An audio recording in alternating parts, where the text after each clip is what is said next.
예, 여러분 잘 오셨습니다. 예배 드리는 게 참 좋지요. 찬양하는 것도 말씀 듣는 것도 참 행복하지요. 예, 감사합니다. 한때 출판 업계에 없다 시리즈가 유행한 적이 있습니다. 책 제목에다가 없다를 붙이면 다 히트가 될 때가 있었다고 합니다. 일본은 없다, 하나코는 없다, 더 이상 아름다운 방황은 없다, 압구정동에는 비상구가 없다, 사랑은 없다, 인간은 별에 갈 수 없다, 어디에도 설 곳이 없다. 이런 책들이 다 잘 나가던 때가 있답니다. 그래서 출판업계에서 없다만 붙이면 히트가 되는구나 하는 그런 때가 있었다고 합니다. 왜 그럴까? 사람들은 왜 없다라고 하는 말에 뭔가 있는 것처럼 느낄까? 사회 심리학적인 분석에 의하면 그 없다는 말이 사람들에게 아주 와닿는다는 거죠. 여러분 저를 한번 따라하겠습니다. 나는, 한 번 더요. 나는 아무것도 없습니다. 없다는 말이 사람들의 마음에 뭔가 부딪힘이 있다는 것입니다. 왜 없다는 말이 사람들에게 이처럼 부딪힘이 있느냐? 자기들의 마음을, 공허한 마음을 이 없다라고 하는 말처럼 대변해 주는 단어가 없다는 것이. 없다는 게 어떻게 우리의 마음을 대변해 줄 수 있느냐? 첫째로 나는 뭔가 있다고 믿었다는 거예요. 나는 지금까지 인생이 뭔가 있다, 그래서 무지개를 쫓아다녔다는 거예요. 근데 나이를 먹고 인생을 뒤돌아보니까 아니라는 거예요. 내가 잘못 살았다는 거죠. 뭔가 있는 줄 알고 이것만 전심전력 투구해서 그걸 얻었는데 뒤돌아보니까 그게 없더라고요. 뭔가 신기루처럼 뭔가 있을 줄 알았는데, 여러분 우리가 시지푸스의 신화 아시죠? 그리스 로마 신화 중에 막 신으로부터 형벌을 받았는데 막 돌을 굴러가지고 산 정상까지 올라갑니다. 뭔가 있을 거라고 주변 사람들이 다 이야기하니까 대단하다 소리를 듣고 돌을 굴러 큰 돌을 산 정상까지 딱 올라가니까 그 돌이 이제 어떻게 될까요? 사랑은 어떻게 되겠노? 돌이? 우리 사랑이가 참 똑똑합니다. 우리 권사랑입니다. 김사랑이 아니고. 여러분 어떻게 되냐면 돌이 물론 뒤에 김사랑이도 있습니다. 어떻게 되냐면 돌이 반대편으로 훌러덩 떨어져 버리더라는 거죠. 여러분 그러면 또 어떻게 합니까? 뭔가 사람들이 이야기하는 게 뭔가 있는 것처럼 폼을 잡는데 파고 들어가면 뭐가 있어요, 없어요? 없다는 거예요. 예수라는 사람들이 뭔가 있는 것처럼 막 산에 막 들어가가지고 뭘 고민을 하고 철학을 한다고 하고 뭔가 돌을 닦는다는 사람들이 돌을 아십니까? 하는데 파고 들어가 봤는데 그 유명한 성철 스님도 그래 얘기했답니까?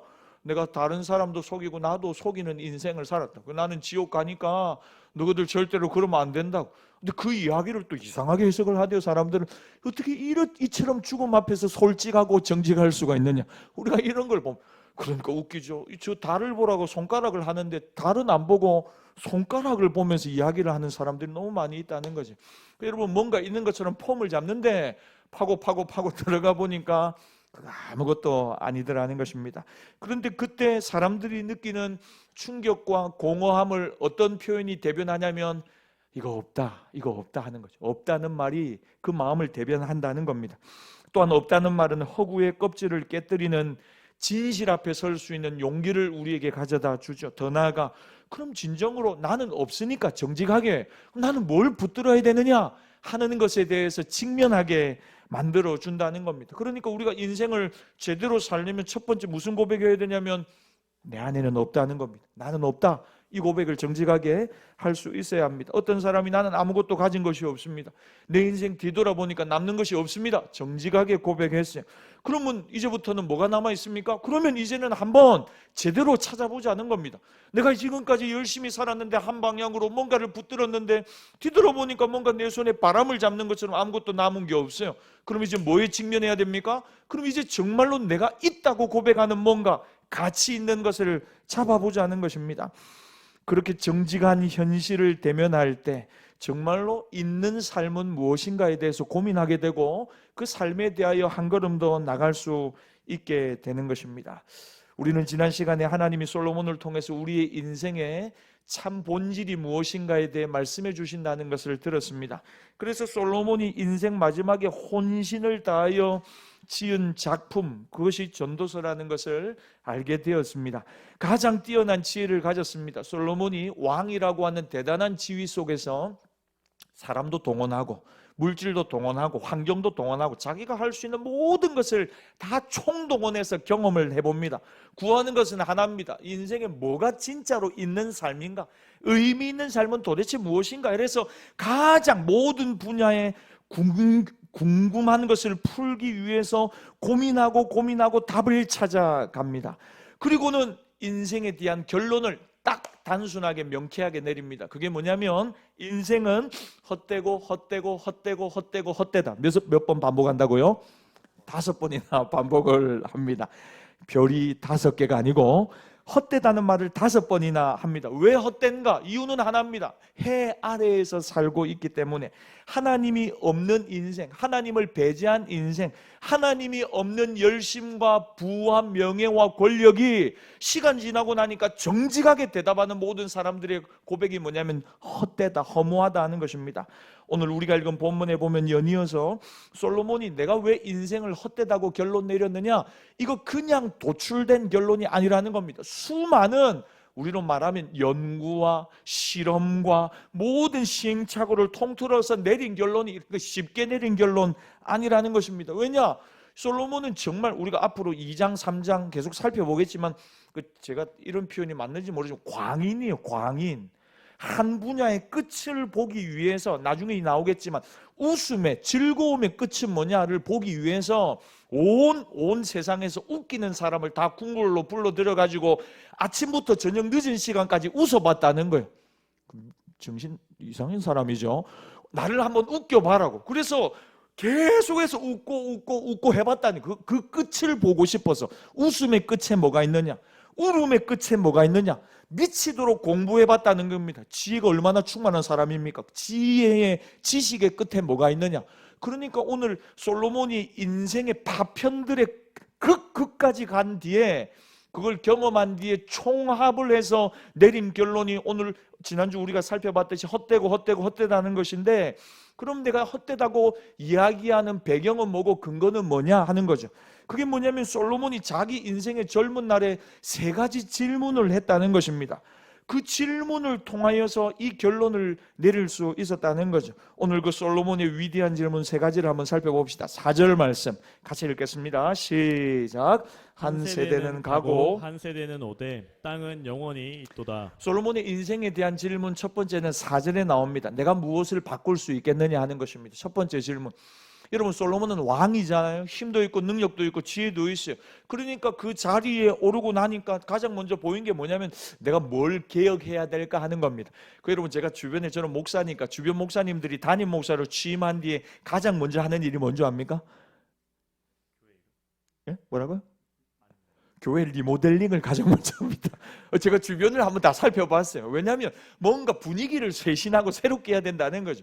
그래서 교회를 보니까 이제 전임 목사님이 손 못 대던 교회 어떤 낡은 것이나 조금 이렇게 오래된 노후된 환경들을 이렇게 바꾸는 작업들을 먼저 하세요. 목사님들 부임하시면요.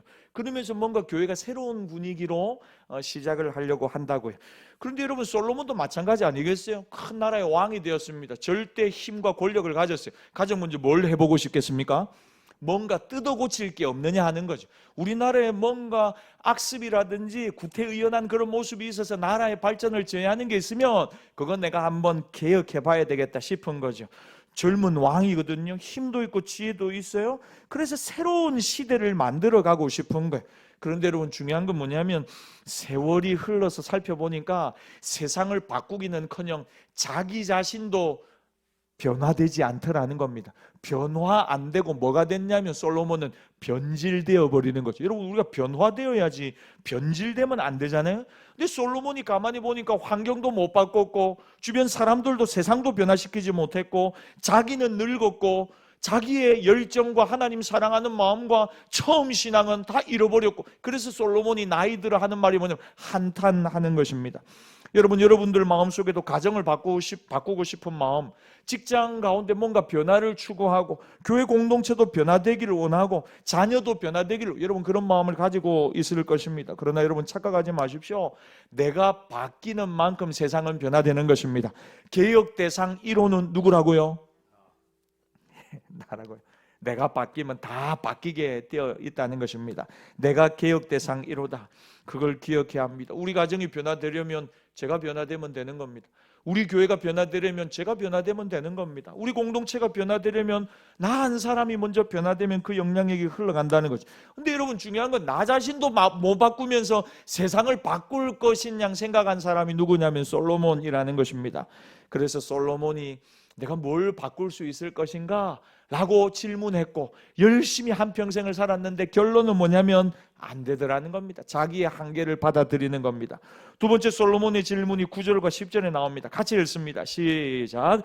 이미 있던 것이 후에 다시 있겠고 이미 한 일을 후에 다시 할지라. 해 아래에는 새 것이 없나니 무엇을 가리켜 이르기를 보라. 이것이 새 것이라 할 것이 있으랴. 우리가 있기 오래전 세대들에도 이미 있었느니라. 솔로몬의 두 번째 질문은 뭐냐면 인생의 새로움은 도대체 뭐냐 하는 겁니다. 인생의 새로움. 첫 번째로 어떻게 세상을 바꿀 것인가. 두 번째, 인생의 새로움은 도대체 뭐냐. 아침마다 해는 다시 뜨는데 내 인생이 한마디로 말하면 새롭지가 않다는 것입니다. 그래서 어떻게 하느냐. 열심히 유행을 따라다닙니다. 빨리빨리 변화되는 유행을 따라. 제가 이전에 싱가포르에 여러 번 갔는데 싱가포르 가니까 그 창이 공항에 큰 글씨가 막 바뀌는데 뭐라고 이야기하냐면 여자의 마음보다 더 빨리 바뀌는 곳 싱가포르. 죄송합니다. 여성분들을 제가 뭘 하는 게 아닙니다. 여자의 마음보다 더 빨리 바뀌는 곳, 그게 싱가포르이라는 거죠. 빨리빨리 변화되기를 원하고 빨리빨리 새로움이 오는 것. 어떻게 보면 유행을 선도하는 것, 세계 경제의 중심지, 자기들이 이야기하는 게 그렇습니다. 솔로몬도 마찬가지입니다. 첨단을 달리고 열심히 유행을 따라다니고 새로운 집을 짓고 새로운 음식을 먹어보고 새로운 문화를 만들고 새로운 옷도 입고. 여러분 그래서 예수님이 뭐라고 합니까? 솔로몬의 입은 옷을 이야기하잖아요. 여러분 솔로몬이 얼마나 이런 유행을 따라 새로운 옷을 즐겨 입었는지 모릅니다. 왜냐하면 솔로몬의 마음에는 새로움에 대한 갈망이 있는 것입니다. 그런데 그거 다 해봤는데 솔로몬의 답은 새로움이 없더라 하는 것입니다. 여러분 솔로몬의 입은 옷 유명합니다. 최첨단 패션입니다. 그런데 그거 별거 아니라는 거죠. 여러분 오늘은 저기 서울에 여행을 가고 내일은 일본 여행을 가고 그 다음 주에는 유럽 여행을 가고 그 다음 주에는 어디 여행을 가고, 여러분 그러면 좀 새로워지겠습니까? 마음이 두근두근 거리시겠습니까? 근데 여러분 계속 다녀보십시오. 나오는 답이 뭔지 압니까? 집이 최고다 하는 거죠. 여러분 어디 멀리 다녀오고 집 문을 열고 들어가면서 앉으면 소파나 어디 방에 앉으면서 제일 먼저 하는 말이 뭡니까? 아이고 집이 최고다. 그런 이야기 하지 않으세요? 아무리 여행이 좋다고 하더라도 그게 우리의 인생의 새로움을 줄 수는 없다는 거죠. 여러분 유행이 굉장한 것 같지만 돌고 돌죠. 복고가 왔다가 또 장발이 왔다가 단발이 왔다가 넥타이가 이게 저도 메고 있지만 넓은 게 유행을 했다가 또 좁은 게 유행을 했다가 중간 사이즈가 유행을 했다가 여러분 얼마나 이런 유행이 빨리빨리 변화되는지 모릅니다. 여러분 유행을 따라다니다 보면 정신이 하나도 없습니다. 거기에도 진정한 새로움은 없더라. 솔로몬의 대답입니다. 사상도 생각도 철학도 오늘 본문에 보면 솔로몬이 뭐라고 하냐면 이전에 다 있었던 것들이다. 9절 10절에 보니까 이전에 다 있었던 것들이 다 다시 또 나타났다가 또 사라졌다가 또 나타나고 이렇게 이야기를 한다는 거죠. 그러니까 여러분 유행 지났다고 옷 버리지 마십시오. 한 5년 정도 10년 정도 지나면 그 다시 분명히 돌아올 때가 있거든요. 여러분 교회사를 보면요 초대교회에 나타났던 이단들이 있잖아요. 그런 우리가 교회사를 공부하는 게 왜 중요하냐면 지금까지 교회가 흘러오면서 교회 안에 일어났던 문제들이나 아니면 이단들의 어떤 움직임들이 여러분 지금 이 시대에도 고스란히 반복되고 있습니다. 교회 안에 어려움이 일어나는 이유와 교회 안에 이단들이 들어와서 하는 행동들이나 그 교회 시대마다 있었던 일들이 반복되는 그런 것이죠. 옛날 사람들도 똑같은 문제를 가지고 고민하고 힘들었던 그것이 지금 여전히 나타나서 우리가 그것을 가지고 고민하고 힘들어하기도 한다는 것입니다. 예를 들어 우리가 요즘 아이들 보면서 야 요즘 아이들 정말 버릇없다 이런 이야기를 하죠. 예의를 모른다 이러죠. 그런데 여러분 1000년 전의 기록을 봐도 요즘 아이들이 버릇이 없다. 앞으로 시대가 어떻게 되려고 이러는가 하는 기록들이 남아 있다는 것입니다. 여러분, 내가 지금 나만의 문제로 인해 고통받는다고 생각하죠? 나는 지금 처음 경험하는 문제지만 수백 년 전에, 수십 년 전에 나와 같은 똑같은 문제로 고민하고 힘들어하고 아파하던 그런 사람들, 그런 신앙인들이 분명히 있다는 것입니다. 새로운 것을 추구합니다. 그래서 뭔가 새로운 집을, 새로운 환경을, 새 옷을, 새 음식을, 그러면 뭔가 새로워지지 않을까 인생에 대하여 고민을 했는데 답은 뭐냐면 거기에도 새로움은 없더라는 겁니다. 과거에 있던 게 다시 반복되는 것밖에 없더라. 시간 지나고 나니까 새 집도 헌집되고 새 옷도 헌옷되고 만다는 거죠. 그러니까 새 것에 대한 개념이 달라져야 합니다. 환경이 바뀌면 새로워진다. 그 생각도 옳지 않다는 겁니다. 그러면 이 땅에는 진정한 새로움은 없느냐? 아닙니다. 이 땅에 진정한 새로움이 있습니다. 여러분, 새로움은 우리 하나님께 있는 줄 믿습니다. 그래서 하나님이 새로움의 근원이시고 창조의 근본이십니다.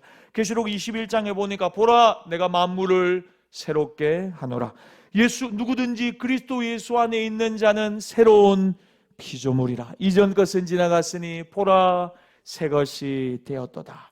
그러니까 여러분, 하나님만이 새로움의 근원이시고 예수님께로 나가면 오늘도 우리의 마음을 새롭게 변화시켜 주시는 줄 믿습니다. 저는 신앙생활하고 목회를 하고 사역을 하면서 참 어렵다, 힘들다 하는 생각을 할 때가 있습니다. 그런데 그때 하나님 앞으로 나가 예배하고 찬양하고 기도하고 말씀 들으면 어떤 경험을 하냐면 이전에 마음을 무겁게 하고 힘들게 하던 것들이 다 가볍게 변화됩니다. 그리고는 다시 근본으로 돌아갑니다. 내가 있어야 될 자리. 결과는 하나님께 맡기는 거구나. 내가 이거 가타부타 하는 게 아니구나. 나는 그저 하나님께 충성하면 되는구나. 사람들이 뭐라고 하든지 하나님이 나를 부르신 자리에서 나 하나님 사랑하고 영혼 사랑하고 교회 사랑하고 내가 해야 될 일만 잘 하면 되는 것이구나. 결과는 하나님께 맡기고 평가는 하나님이 하실 것이고, 그러고 나면 마음이 어떻게 바뀌냐면 자유하게 되는 것입니다. 할렐루야. 여러분, 이런 자유함이 예배 가운데 있습니다. 예수님 안에 있습니다. 이런저런 문제로 마음이 눌릴 때가 있습니다. 예수님 앞에 나가 고백합니다. 기도와 간구로. 예수님은 나를 사랑하시는 줄, 예수님은 내 마음 너무 잘 아시죠. 예수님은 나의 위로자십니다. 예수님은 내게 새 힘을 주시는 분이십니다. 하나님은 살아계신 전능하신 하나님이십니다. 그 고백을 하다 보면 내가 가지고 있던 문제가 작아지기 시작하고 하나님은 커지기 시작합니다. 그래서 나중에는 간구를 하는데 조목조목 이 간구가 내 마음에 부담이 되지 않는 것입니다. 기쁨으로, 감사함으로 하나님께 아뢰기 시작하는 것입니다. 그래서 어떻게 해요? 영적 자유함을 누리게 되는 것입니다. 여러분, 어떻게 하면 우리 가정이 새로워질까? 어떻게 하면 우리 교회가 새로워질까? 어떻게 하면 우리 남편이, 아내가 새로워지고 우리 아이들이 새로워지고 어떻게 하면 낙심했던 마음이 새 마음으로 용기를 회복할 수 있을까? 다른 방법은 없습니다. 예수님께로 나가야 합니다. 수고하고 무거운 짐을 주께 맡겨야 합니다. 그리고 회심을 경험해야 합니다. 나는 죽고 예수로 살기로 오늘도 결심하고 결단해야 합니다. 십자가의 사랑을 경험하고 다시 한번 하나님을 의지하며 일어서는 저와 여러분들이 다 되기를 바랍니다. 사랑하는 여러분, 우리의 겉모습보다 더 놀라운 것은 우리 안에 속사람이 날마다 새로워진다는 것입니다. 그래서 바울이 뭐라고 합니까? 겉사람은 후패하지만, 늙어가지만, 나이가 들어가지만, 주름도 많아져 가지만, 약해져 가지만, 병들어 가지만 우리의 속사람은 날마다 예수님의 은혜로 인하여 새로워진다, 또 새로워진다고 고백하는 것입니다. 사랑하는 여러분, 여러분들이 잘 아는 찰스 다윈, 그는 진화론자입니다. 1833년에 원숭이가 진화해서 사람이 됐다는 진화론을 발표했습니다. 단세포 생물이 복합생물이 되고 고등생물이 되어 인격체인 인간이 된다고 주장했습니다. 충격적인 이론입니다. 모든 학자들이 그 연구에, 그 이론에 집중합니다. 그는 이 발표 후에 한 가지 과제를 떠안았습니다. 내가 이런 이론은 세웠는데 이건 가설이거든요. 원숭이가 사람이 된다는 이 사이에, 주장 사이에 연결고리가, 증명할 수 있는 연결고리가 필요하다는 거죠. 그렇게만 되면 이 학설은, 가설은 확실한 것인데, 그래서 원숭이와 사람의 중간쯤 되는 존재가 있을까 찾아다니는 겁니다. 원시 부족들을 찾아다니는 것입니다. 그런 도중에 남양군도의 어느 섬에 도착했는데 거기 사는 원주민들을 보니까 시긴을 해요. 시긴을. 동물도 잡아먹는데 자기들 사람도 잡아먹는 겁니다. 옷을 다 벗고 하는데 인간의 언어가 아닌 이상한 말을, 동물 같은 언어를 사용하는 것입니다. 잘 됐다, 이 사람들이다, 이건 인간 아니다 라고 생각을 한 겁니다. 그러면서 거기에 머무면서 이 사람들의 특징이나 삶의 모습이나 이런 것들을 가지고 자료와 근거를 가지고 와서 이 사람을 중간고리, 사람과 원숭이의 중간쯤 되는 족속들이다 하고는 연구 결과를 발표합니다. 그리고는 몇 년이 흐릅니다. 몇 년이 흐르고 10여 년 시간이 흐른 뒤에 이 사람들이 지금 어떻게 변화되었는가 하는 궁금한 마음이 드는 거죠. 찰스 다윈이. 그래서 이 사람들이 잘 있는가 다시 그 섬에 방문을 해봅니다. 근데 그 섬을 방문하고 나서 이 사람이 깜짝 놀랍니다. 왜냐하면 그 섬에 교회가 서 있고 가보니까 그 사람들이 깨끗한 옷을 입고 있고 그리고 경건하고 문명화된 신앙인으로 변화되어 10여 년 시간이 흐른 뒤에 그 겉모습보다 더 놀라운 것은 그들의 고백입니다. 뭐라고 하냐면 우리는 하나님의 백성이 되었다. 우리는 하나님의 자녀가 되었다. 우리 하나님을 믿는 사람이 되었다고. 어떻게 이런 일이 있을 수 있는가 알아봤더니 존 비턴이라는 선교사가 그 섬에 와서 생명을 걸고 12년 동안 복음을 전한 것입니다. 그 땀과 수고와 희생의 결과로 이 사람들이 복음을 받아들이고 교회가 서고 그 섬에 하나님의 자녀가 되었습니다. 찰스 다윈이 충격을 받고 돌아가서 런던 선교협회에 자기 재산의 많은 부분을 기탁을 합니다. 이론으로 교육으로 내 감정과 결심으로 사람이 새로워질까 천만의 말씀입니다. 하나님의 말씀이 들어가고 하나님의 은혜가 들어가야 인간은 변화되는 줄 믿습니다. 이것이 없는 새로움의 추구는 헛된 시도에 불과한 것입니다. 뭔가 여기에 새로운 역사가 있어야 되겠다. 우리 가정에 새로움이 필요하고 내 인생에 새로움이 필요하다. 여러분이 느끼신다면 거기에 하나님의 말씀의 씨앗이 뿌려져야 하는 것입니다. 주일학교 아이들에게 하나님의 말씀이 심겨져야 하는 것입니다. 제가 이전에 이런 말씀 많이 드렸죠. 저는 전도에 대해서 고민을 많이 했거든요. 부교육자 시절 어떻게 하면 교회가 부흥할 수 있고 전도를 잘할 수 있을까를 고민하고 여러 전도 세미나를 뛰어다녔습니다. 배웠고 제가 또 전도 팀들을 많이 인도를 했습니다. 사형리라고 있습니다. CCC에서 하는 전도 방법입니다. 작은 책을 가지고 하나씩 읽어가며 설명을 하는 것. 우리 교회도 그런 전도지가 있습니다. 그런데 어느 날은 한 번은 담임 목사님이 교육자 회의 시간에 사형리에 대해서 전도 담당 김민호 목사 한번 우리 교육자들 앞에서 설명을 해봐 이렇게 하시는 거죠. 왜냐하면 교육자들도 전도를 해야 되는데 사형리를 활용해 가지고 전도하려고 하니까 그러니까 실습을 한번 해보라는 거 저보고. 그리고 제가 자신이 있으니까요. 일어나서 사형리를 가지고 쭉 읽어가면서 핵심을 조목조목 이야기를 했습니다. 사형리의 핵심은 뭐냐면 하나님의 사랑과 계획입니다. 하나님의 사랑과 계획. 자연계에도 자연법칙이 있듯이 봄, 여름, 가을, 겨울이 있듯이 영적 세계에도 영적인 법칙이 있습니다. 그래서 첫 번째 원리, 두 번째, 세 번째, 네 번째 원리인데 이 1원리부터 4원리까지 다 들어가는 핵심이 뭐냐면 하나님의 사랑과 하나님의 계획입니다. 이걸 강조를 많이 하는 겁니다. 그래서 제가 짧은 시간 딱 했습니다. 그러면 저는 박수를 치면서 잘했다 이럴 줄 알았거든요. 근데 아무도 박수를 안 치고 참 우리 목회자들 은혜를 안 받습니다. 그래가지고 인정도 잘하려고 가만히 있는데 우리 목사님이 뭐라고 하냐면 야, 니 다 잘했는데 니 가장 중요한 거를 니 빠뜨렸다 이러시는 거예요. 그건 내가 빠뜨린 게 없거든요, 분명히. 그런데 목사님 제가 뭘 빠뜨렸습니까? 제가 정말 중요한 거 잘 집어가지고 했는데 우리 목사님 뭐라고 하냐면 각 원리들을 설명하는 성경 구절이 밑에 두 구절이 있거든요. 두 구절씩 붙어 있어요.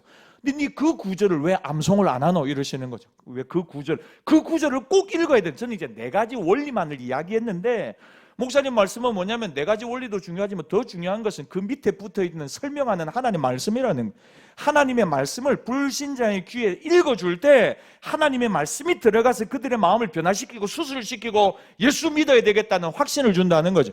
회심하는 거는 인간의 처세나 인간의 꿀 받은 말이나 아니면 웃긴 이야기가 아니고 하나님의 말씀을 정확하게 정직하게 대면할 때 인생은 무릎 꿇게 되고 꼬꾸라지게 돼 있고 하나님 앞에 나오게 회심의 은혜를 경험하게 된다는 것입니다.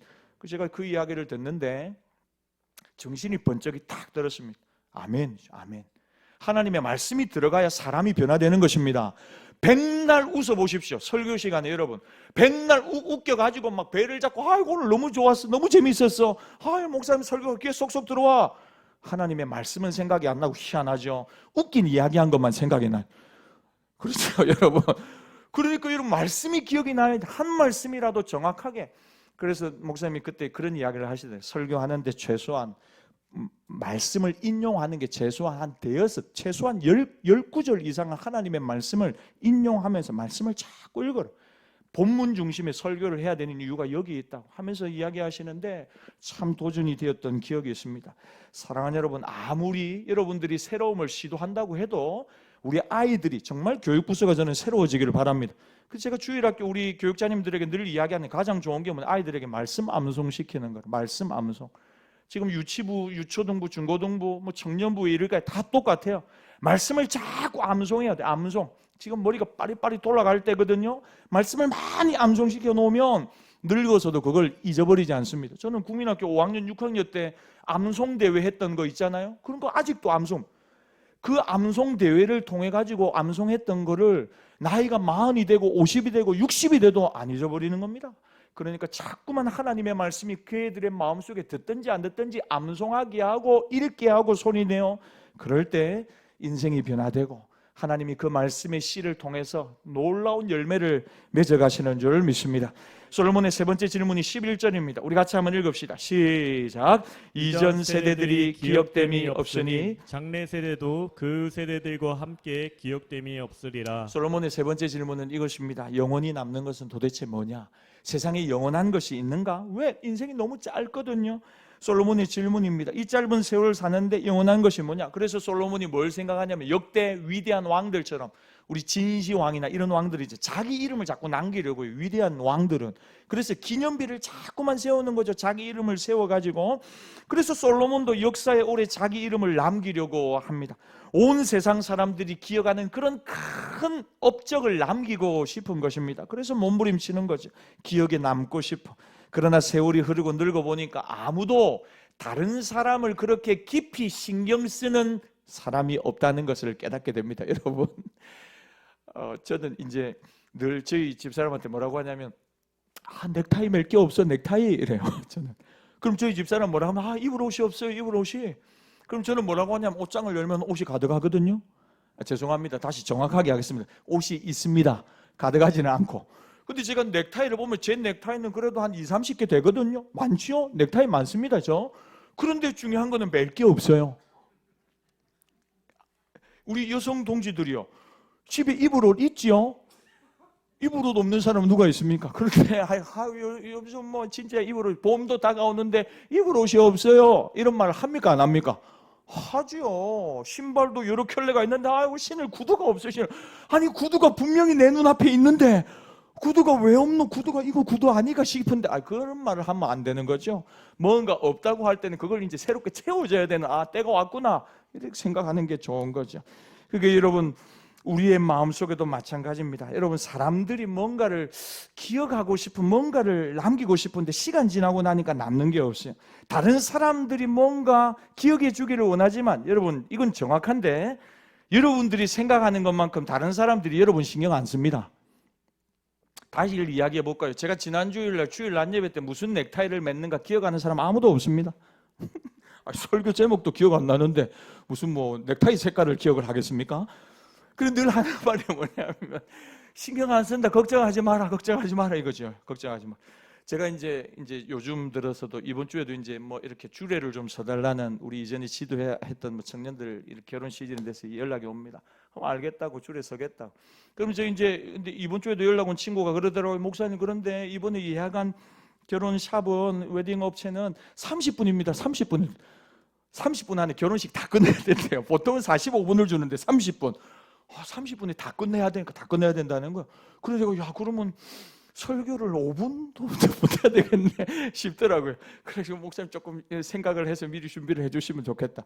근데 여러분 제가 결혼식 설교도 최소한 한 5장을 준비해 가거든요. 근데 준비할 때마다 저희 집사람이 늘 저한테 좋은 코멘트를 해줍니다. 뭐라고 코멘트 해주냐면 아무도 안 듣습니다. 그렇죠? 결혼식에 막 돗대기 시작해서 왔다리 갔다리 하면서 막 일어났다 앉았다 하는데 근데 요즘은 좀 다른 것 같아요. 우리 신랑 신부들이요 이전하고 진짜 달라. 여유가 있어요. 그래서 저는 진짜 긴장을 하거든요. 아직 저는 초보 이렇게 주례가 돼가지고 긴장을 바짝 하는데 그런데 우리 신랑 신부는요 저를 보고 빙긋빙긋 웃으면서 저 혼자 땀을 삐질삐질 흘리지. 요즘은 뭐 그래가지고 뭐 제가 주례를 하는데 저것들 둘이 보고 서로 마주보고 얼굴 웃기도 하고 서로 이야기도 하기도 하고 얼마나 뭐 결혼을 몇 번 해본 친구들처럼 여유가 있어요. 근데 중요한 건 뭐냐면 뭐 제 줄에 신경 쓰는 사람 아무도 앉아 있는 분들 없다는 거죠. 그 여러분 마찬가지입니다. 여러분 우리가 세월을 살아가는데 세워놓은 비석도 시간 지나면 깨어지고 영원할 것 같은 인간들도 시간 지나면 다 기억 속에서 사라져 버립니다. 그래서 이 땅에 영원한 것이 있는 건 뭐가 있느냐? 솔로몬이 찾아보고 찾아봤는데 결론은 뭐냐면 이 땅에는 영원한 것이 없다 하는 것입니다. 어떤 분이 영원한 것이 뭐 없을까 싶어 성경을 찾아봤다 합니다. 그런데 영원한 것이 세 가지가 있더라 합니다. 요한일서 2장 17절에 보니까 하나님이 영원하시고 하나님의 말씀이 영원하고 하나님의 뜻을 행하는 자가 영원히 서리라, 그렇게 이야기를 합니다. 아, 영원한 거 이거구나. 하나님 영원하시고 하나님의 말씀이 영원하고 하나님 말씀 앞에 순종하려고 몸부림치는 그의 인생이 하나님 앞에 영원한 것입니다. 여러분 반대로 하나님 없습니다. 하나님 잊어버리고 삽니다. 하나님 말씀 무시합니다. 늘 내 생각, 내 고집, 내 감정 앞세우고 살아갑니다. 하나님의 뜻을 알면서도 정반대로 살아가는데 무슨 영원한 삶이 그를 기다리겠느냐 하는 거죠.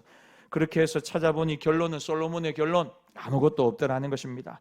그래서 인생을 낭비하고 노년이 되었습니다. 그리고 내린 결론이 뭐냐면 하나님 없고 말씀 순종하지 않고 무시하고 하나님의 뜻을 살았더니 결론 헛되고 헛되고 헛되더라는 것입니다. 이렇게 위대한 질문을 가지고 솔로몬이 출발했습니다. 인생이 무엇인가, 어떤 게 가치가 있는가, 진실한 답변을 깨닫지 못한 솔로몬의 상태가 8절에 나옵니다. 우리 8절 말씀 같이 읽겠습니다. 시작. 모든 만물이 피곤하다는 것을 사람이 말로 다 말할 수는 없나니 눈은 보아도 족함이 없고 귀는 들어도 가득 차지 아니하도다. 오늘 솔로몬이 뭐라고 하냐면 만물이 피곤하답니다. 만물이 피곤하다. 세상 만사 다 귀찮고 권태롭다는 것입니다. 여러분 만물은 사실 피곤하지 않습니다. 자연은 늘 울창합니다. 푸르르죠. 만물을 바라보는, 하늘과 땅과 바다를 바라보는 내 마음이 피곤한 거죠. 여러분 그렇죠. 세상 피곤할 때는요, 아무리 좋은 데 가도요, 그게 눈에 안 들어옵니다. 피곤하다는 거죠. 아무리 맛있는 것이 차려져 있어도 피곤한 사람에게는 그것이 맛있는 것으로 와닿지 않는다는 거죠. 달리 이야기하면 솔로몬이 지금 지쳤어요. 왜냐하면 하나님 없어요. 말씀 없어요. 하나님의 뜻에 순종하지 않아요. 내린 결론이 공허하고 헛되고 헛된데 눈은 봐도 피곤하고 먹어도 족함이 없고 귀는 들어도 만족이 없고 그냥 공허한 상태라는 거죠. 여러분 달리 이야기하면요, 아무리 육신적인 것으로 채워진다 하더라도 예수 믿는 사람이 영적인 은혜를 잃어버리면 그 마음에 하나님이 주시는 만족이 사라져버리는 것입니다. 반대로 또 이야기해 볼 거예요. 아무리 그가 가난하고 어렵고 힘든 환경 가운데 있더라도 하나님의 은혜가 임하고 말씀 앞에 순종하고 하나님을 바라보고 영원한 소망으로 살아가는 자는 작은 것을 가지고도 만족하는 것입니다. 작은 것을 하나 먹어도 감사하는 것입니다. 그러니까 여러분들 마음속에 무엇을 하고 무엇을 먹고 무엇을 행하는데 감사가 없다, 만족이 없다, 여러분 이것은 중요한 여러분들의 삶 가운데 뭔가 영적인 어려움이 있다는 것입니다. 지쳐 있다는 거죠. 진실한 문제를 놓고 해답을 아무리 구해도 답이 나오지 않자 생의 허무함이 솔로몬의 마음과 영혼을 완전히 잠식했다는 것입니다. 파도처럼. 그래서 모든 것이 피곤해지고 권태로움이 그를 사로잡는 것입니다. 그러니까 여러분 우리가 잠을 잘 자야 되고 잘 쉬어줘야 됩니다. 그러나 잠도 하루에 8시간, 9시간 자고 휴식도 취하고 여가생활도 잘 하는데도 여전히 내 삶이 뭔가 피곤하고 힘이 없다면 여러분 다시 한번 영적인 상태를 점검해야 하는 것입니다. 왜 우리 속에 만물의 피곤함이 있는가? 왜 내 인생은 자꾸만 허무해지는가? 공허해지는가? 하나님이 인간을 가치 있게 만드셨기 때문입니다. 다시 여러분들이 왜 때때로 공허함을 느끼느냐? 하나님이 나를 정말 사랑하시기 때문입니다. 왜요? 지금 의미 있는 것이 여러분의 삶에 없거든요. 세상 것으로 막 채워넣는데 여러분을 하나님의 형상으로 만드시고 가치 있고 종기 있게 만드셨어요. 근데 세상 것을 아무리 다 때려 넣어도 그게 안 채워지는 거예요. 세상에 좋다고 좋은 것은 다 해요. 근데 마음에 행복이 없고 만족이 없고 감사가 없고 기쁨이 없어요. 왜냐? 그런 것으로는 여러분들이 채워지도록 하나님이 창조하지 않았거든요. 하나님의 형상이 여러분 안에 있습니다. 가장 고귀하고 가장 수준 높고 가장 차원 있는 하나님의 형상이 있어요. 그건 여러분 뭐로만 채울 수 있느냐? 하나님의 은혜가 들어갈 때에 그 형상이 살아나는 것입니다. 말씀이 들어가고 말씀 앞에 순종하고 사명을 감당하고 하나님을 기쁘시게 하는 삶을 살아갈 때에 내 영혼이 만족하는 줄 믿습니다. 그러니까 여러분 달리 이야기하면 좀 더 가치 있고 거룩한 일을 위하여 하나님이 여러분의 마음을 도전하실 때, 그때가 뭐냐면 내 삶의 공허함을 느낄 때입니다. 이거 아닌데 내가 뭔가 하나님 앞에 결심해야 될 때가 바로 이런 때입니다. 가끔 가다가 메이저리그, 저는 스포츠를 좋아하는데 메이저리그 소식을 한번 듣는데 제 정확한 기억은 아닌데 한참 잘 나가는 투수가 있어요. 메이저리그 연봉이 뭐 몇백억을 받는 투수가 있어요. 30대 초반이에요. 그런데 이 사람이 은퇴를 선언했어요. 이거 뭐냐, 당신 1년에 몇백억을 벌 수 있는 사람이 왜 그러느냐 하니까 뭐라고 하냐면, 돈은 이미 벌 만큼 다 벌어놨다.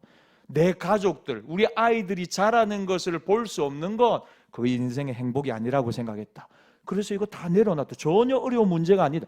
여러분 마음속에 돈이 뭐 수백억이 있으니까 그러겠지 라고 생각할지 모르지만, 여러분 사람의 욕심은 끝이 없거든요. 그게 더 무서운 겁니다. 여러분 올 1년을 일하면 수백억을 벌 수 있는데 돈 충분하다고 그걸 멈추는 사람이 있을 것 같습니다. 천만의 말씀입니다. 돈은 아무리 벌어도 그만이 없습니다. 하나님 그만 주십시오, 이런 사람 아무도 없다니까요. 그런데 더 귀한 가치가 깨달아지는 순간이 있다는 것입니다. 여러분의 삶 가운데 열심히 부지런히 살아가다가 어느 날 마음속에 내가 정말 하나님을 기쁘시게 해드리는 삶이 내 삶에 뭔가 있는가? 뭔가 가치가 있는 삶이 내 삶 속에 있는가? 여러분들이 한번 질문해 봐야 합니다. 솔로몬처럼. 그리고는 바로 그때가 하나님이 여러분들을 통하여 역사하시고 일하시고 사람을 살리고 사람을 세우고 하나님이 원하시는 그 일을 하기 원하는 때라는 사실을 우리가 기억할 수 있기를 바랍니다. 여러분, 우리 앞에 가장 위대한 길이 있습니다. 그것은 다른 것이 아닙니다. 하나님의 영광을 위하여 살아가는 길입니다. 그러니까 여러분, 우리가 늘 선택의 기로에 서 있습니다. 지금처럼 적당히 하나님의 이름 부르면서 내 하고 싶은 대로 살 것인가, 아니면 하나님을 신뢰하고 하나님을 사랑하고 영혼을 사랑하고 교회를 사랑하는 마음으로 내 삶을 하나님께 위탁할 것인가. 여러분, 그러니까 늘 우리는 재위탁하고 재헌신해야 합니다. 왜냐하면 10여 년 전에 예수님을 영접하고 내 삶을 드렸어요. 근데 여러분, 시간 지나고 나니까 어느새 내 삶의 주인이 내가 되어 있을 때가 많아요. 그래서 여러분, 재위탁, 재헌신이라고 하는 말을 자주 씁니다. 다시 하자고, 다시 하나님 앞에 오늘 내 삶을 하나님 앞에 다시 드리고 다시 헌신하고 다시 내가 오늘 처음 예수님 믿는 것처럼 나는 죽고 내 안에 예수님이 사시는 오늘 1일이 되기를 원합니다 하고 다시 고백하고 또 고백하자는 거죠. 내일 아침에 새벽기도 나와서 또 고백하자는 겁니다. 마치 처음 고백하듯이, 예수님, 오늘 내가 어린아이같이 다시 예수님 믿고 싶습니다. 내 생각, 내 고민, 내 모든 것들, 내 커리어들 다 내려놓고 오늘 내가 예수님 처음 믿는 사람처럼 예수님 바라보고 붙들고 의지하기를 원합니다. 예수님, 내 삶을 주님 손에 올려드리오니 주님 뜻대로 사용해 주십시오. 여러분, 이런 결단이 우리 가운데 있기를 바랍니다. 하나님을 믿는다고 하면서도 사실은 내 하고 싶은 대로 다 살아갈 때가 많습니다. 여러분, 그러면 하나님 도구로 사용하는 것이죠. 아니면 오로지 그분을 의뢰하고 우리의 인생 그분께 맡기고 하나님께 쓰임받는 복음의 통로 되겠다고 또 결심하고 또 우리를 드리는 것. 여러분, 이 두 가지 길 사이에서 오늘도 우리는 결심하고 결단해야 합니다. 하나님이 거짓말쟁이가 아니라면, 하나님이 우리의 미래를 우리보다 확실히 더 잘 아신다면, 여러분, 하나님의 말씀을 신뢰하면 그분의 인도를 따라 살아가는 것이 훨씬 더 지혜롭고 복된 삶이 될 것입니다. 여러분, 그러니까 오늘 본문이 우리를 향해 도전하는 것은 이것입니다. 많은 사람이 인생 다 살아본 뒤에 없다 이야기한다는 거예요. 인생 살아봐도 별거 없다, 허무하다, 남는 것 없다. 그런데 그 없다고 말하는 사람들 사이에서 예수 믿는 저와 여러분들은 있다라고 말해야 한다는 겁니다. 뭐가 있다고요? 하나님이 살아계시다. 인생의 영원한 가치와 소망이 있다. 제대로 살아가는 길이 바로 여기에 있다. 여러분, 그래서 날마다 하나님 살아계심을 증거하고 예수 믿는 사람 이렇게 살아가는 것 정말 행복한 삶이라고. 그래서 복음을 위하여, 예수님 위하여 다른 사람들을 사랑하고 축복하고 정말 세워가는 그런 의미 있는 삶을 살아가는 우리 모두가 되시기를 주의 이름으로 축복합니다. 주시는 말씀을 가지고 이 시간 함께 결단하며 기도합시다. 처음 예수님 믿는 것처럼 내 생각, 내 고집은 오늘도 내려놓고 예수님 내 삶의 주인 되셔서 내 삶을 받아주십시오. 재헌신하고 재결단합시다. 나를 드립시다.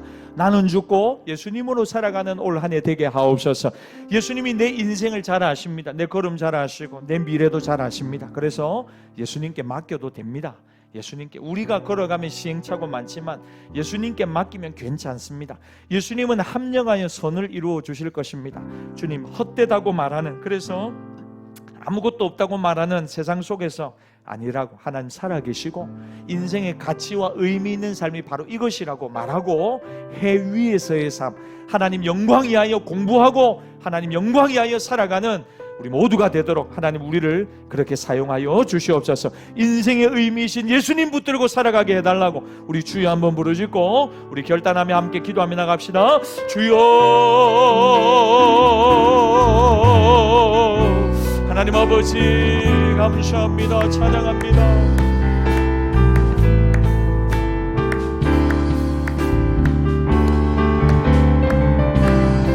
주님, 세상 살아가는 날 동안 다른 것을 우리의 생각과 마음 빼앗기지 말게 하시고 오직 주님만 바라볼 수 있도록 주님,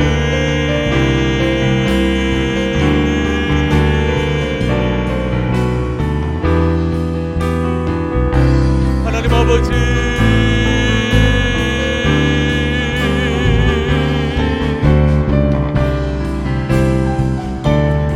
하나님 영광 위하여 살아가기로 결심하고 재헌신하고 재결단하고 재영접하고 주님, 우리의 삶에 우리의 인생의 유일한 소망 주님은 길과 진리와 생명이십니다. 예수님도 그 의지하며 살아가게 하옵소서. 없다고 말하는 세상 속에서 아니라고 하나님은 살아계십니다. 하나님 나를 사랑하시고 의미 있는 인생이 여기 있다고 날마다 고백하며 그렇게 믿음으로 살아가는 우리 모두가 되도록 주님 도와주시옵소서. 한 번 더 기도하십시다. 여러분, 새로워지고 싶지 않습니까? 솔로몬이 오늘 이 질문에서 출발했습니다. 새로워지고 싶다. 가정도, 나라도, 교회 공동체도, 나도 새로워지고 싶다. 근데 시간 지나고 나니까 아무것도 새로워지지 않았더래요. 그대로 있더래요. 자기 자신부터 변해야 되는데 그게 안 되더라는 거죠. 이 시간 우리도 한번 말씀 붙들고 기도합시다. 누구든지 그리스도 예수 안에 있으면 새로운 피조물이랍니다. 이전 것은 지나갔으니 보라 새 것이 되었대요. 여러분, 신앙은 나를 바라보는 게 아니고 예수님을 바라보는 겁니다. 믿음의 주여 온전케 하시는 이 예수를 바라보자 그랬어요. 여러분, 우리가 예수님 바라보고 예수님께로 나가면 보라 새 것이 되었도다. 주님은 우리에게 그렇게 선언해 주신대요. 이 시간 한 번 더 결단하며 기도합시다. 하나님, 우리 가정이 새로워지기를 원하고 교회가 새로워지기를 원하고 직장이 새로워지기를, 우리 자녀들이 남편과 아내가 새로워지기를 원하는데 가장 먼저 주님 나를 새롭게 변화시켜 주시옵소서. 말씀의 씨가 뿌려져야 합니다. 예수님 바라봐야 합니다. 그러면 정말 합력하여 선을 이루시는 주님이 우리를 새롭게 하실 것입니다. 이 시간 주여 한번 부르짖고 하나님 영적 새로움이 우리 공동체 가운데 임하게 하옵시고 하나님 이번 한 해 신앙생활이 새로워지게 하여 주시고 우리 모든 환경들이 새로워지기 전에 우리의 마음이, 우리의 영혼이 하나님 먼저 새로워지게 해달라고 우리 주여 한번 부르짖고 한 번 더 기도하며 나갑시다. 주여, 주여,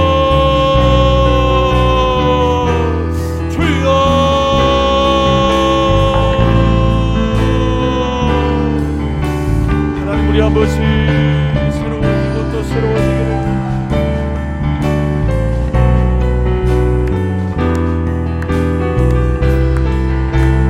하나님, 우리 아버지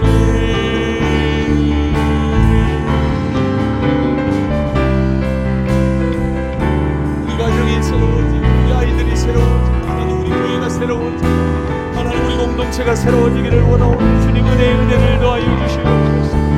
주님 은혜를 베풀어 주시옵소서. 주님 은혜를 베풀어 주시옵소서. 은혜를 베풀어 주시옵소서. 주님 은혜를 베풀어 주시옵소서. 주님 감사합니다.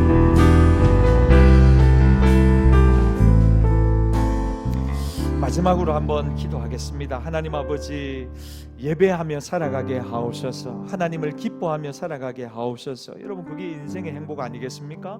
전도서를 통해서 인생의 헛됨을 배웁니다. 그러나 여러분, 인생의 있음도 우리가 붙들어야 합니다. 인생의 충만도 우리가 붙들어야지. 그게 뭡니까? 예수님과 함께 동행하는 것입니다. 예수님 사랑하는 것이죠. 예배하는 것입니다. 예수님이 기뻐하시는 삶을 살아가는 것입니다. 주님, 우리가 다른 것으로 인생의 성공을 재단하지 않고 날마다 주님과 함께 동행하는 우리의 신앙생활 되게 하여 주시옵소서.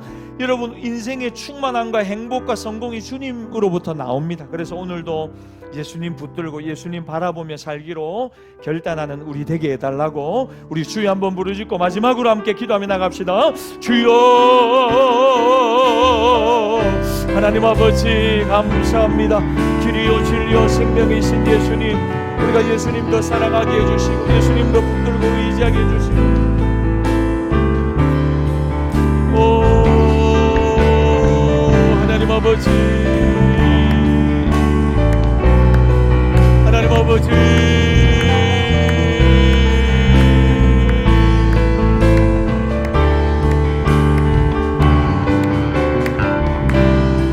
하나님 아버지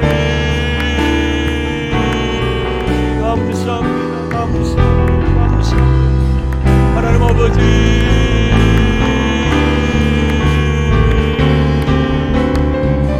하나님 아버지,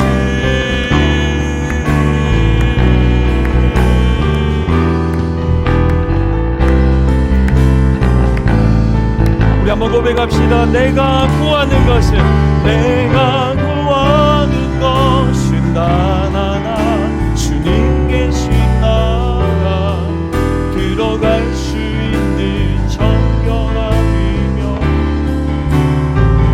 내 영혼 온전한 빛이 되어 날마다 주님을 깊이 체험하며 만나는 그것, 내 한 가지 소원. 내가 구하는 것, 내가 구하는 것은 단 하나, 주님 계신 나라, 들어갈 수 있는 정결함이며 내 영혼 온전한 빛이 되어 날마다 주님을 깊이 체험하며 만나는 그것, 내 한 가지 소원. 모든 만물이 피고 다나는 것을 사람이 말로 다 말할 수 없나니 눈은 보아도 족함이 없고 귀는 들어도 가득 차지 아니하도다. 하나님 아버지, 우리가 인생을 살아가면서 이런 감정을 느낄 때가 참 많습니다. 잘 살아가고 있다고 생각했는데 뒤를 돌아보니 하나님을 기쁘시게 하는 삶이 아니고 내 뜻과 내 만족과 내 소원을 이루기 위한 삶을 살아갈 때가 많았습니다. 하나님, 이번에 전도서 말씀을 통하여 다시 한번 삶의 방향을, 삶의 중심을 전환하게 하여 주시옵소서. 하나님을 기뻐하고 하나님을 기쁘시게 해드리는 삶을 결단하는, 그래서 재헌신하고 재결단하고 재영접하고 더욱더 주님과 하나 되며 살아가기를 소망하는 우리 모든 주의 백성들이 다 되게 하여 주시옵소서. 하나님, 우리의 비어있는 이 공허함을 채워주실 수 있는 분은 여호와 하나님밖에 없습니다. 주님을 기뻐하는, 또 주님을 기쁘시게 해드리는 사명자로, 예배자로 살아가는 이번 한 주일간의 삶이 되게 하여 주시옵소서. 주님을 더 깊이 알아가고 주님을 더 깊이 체험하고 주님을 더 깊이 사랑하는 우리의 신앙생활 꼭 되게 하여 주시옵소서. 지금은 우리 주 예수 그리스도의 은혜와 독생자를 주신 아버지 하나님의 변함없는 사랑과 성령님의 감동 감화 위로 교통하시는 은총이 날마다 하나님께 더 가까이 나아가 인생의 허무함을 뛰어넘어, 없음을 뛰어넘어 인생의 있음을, 또 하나님 나라의 가치를 발견하고 우리의 삶을 하나님께 드리기로 결단하는 사랑하는 모든 주의 백성들의 심령 위에, 앞길 위에, 그 결단 위에 지금부터 영원토록 함께 있을지어다. 아멘.